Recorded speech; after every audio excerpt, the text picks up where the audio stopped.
عمران خان کو جس مقدمے میں سزا سنائی گئی ہے وہ توشاخانہ ریفرنس کے نام سے جانا جاتا ہے۔ اس ریفرنس کے تحت گزشتہ برس اکتوبر میں الیکشن کمیشن کی جانب سے عمران خان کو نااہل قرار دیا گیا تھا۔ نااہلی کی یہ مدت موجودہ اسمبلی تک تھی۔ الیکشن کمیشن نے عمران خان کو نااہل قرار دیتے ہوئے ان کے خلاف فوجداری مقدمہ قائم کرنے کا حکم صادر کیا تھا۔ اس فیصلے کے نتیجے میں اسلام آباد کی مقامی عدالت میں عمران خان کے خلاف فوجداری کا مقدمہ دائر کیا گیا تھا، جس پر سماعت گزشتہ کئی ماہ سے جاری تھی۔ آئیے پہلے جان لیتے ہیں کہ توشاخانہ ریفرنس آخر ہے کیا۔ سابق وزیر اعظم عمران خان کے خلاف توشاخانہ کیس کی ابتدا اس وقت ہوئی جب مسلم لیگ نون کی رکن قومی اسمبلی بیرسٹر محسن نواز رانجھا نے ان کے خلاف ایک ریفرنس دائر کیا تھا، جسے اسپیکر قومی اسمبلی نے الیکشن کمیشن کو بھجوایا تھا۔ ریفرنس میں دعویٰ کیا گیا تھا کہ عمران خان نے سرکاری توشاخانہ سے تحائف خریدے، مگر الیکشن کمیشن میں جمع کروائے گئے اثاثاجات کے گوشواروں میں انہیں ظاہر نہیں کیا۔ اس طرح وہ بددیانت ہے،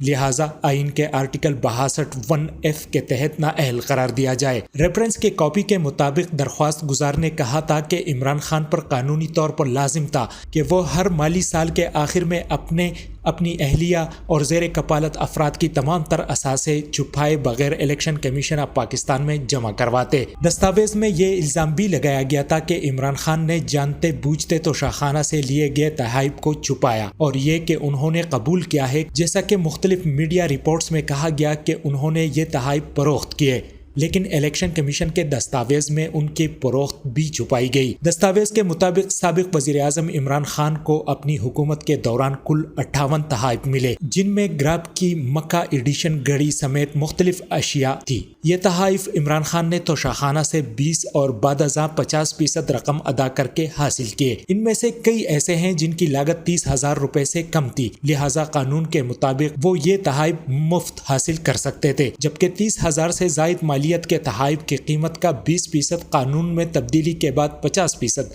ادا کر کے حاصل کیے گئے۔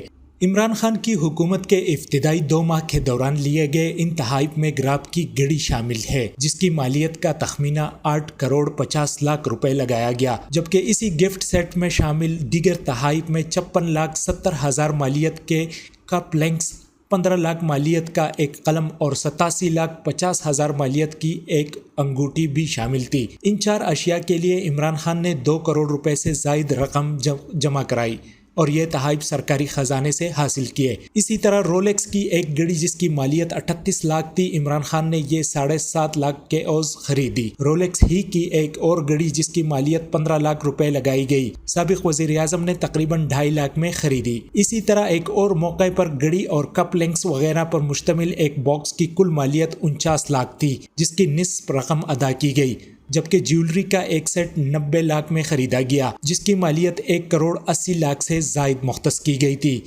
دستاویز کے مطابق وہ گھڑی جس کے بارے میں یہ الزام ہے کہ اسے بیچ دیا گیا، وہ بھی الیکشن کمیشن کے گوشواروں میں درج نہیں کی گئی۔ خیال رہے کہ یہ گھڑی سابق خاتون اول بشریٰ بی بی نے سعودی عرب کے پہلے دورے کے دوران تحفے کے طور پر لی تھی۔ اس کی مالیت 85 ملین بتائی گئی ہے، جسے توشاخانہ سے 20% ادائیگی کے بعد لیا گیا۔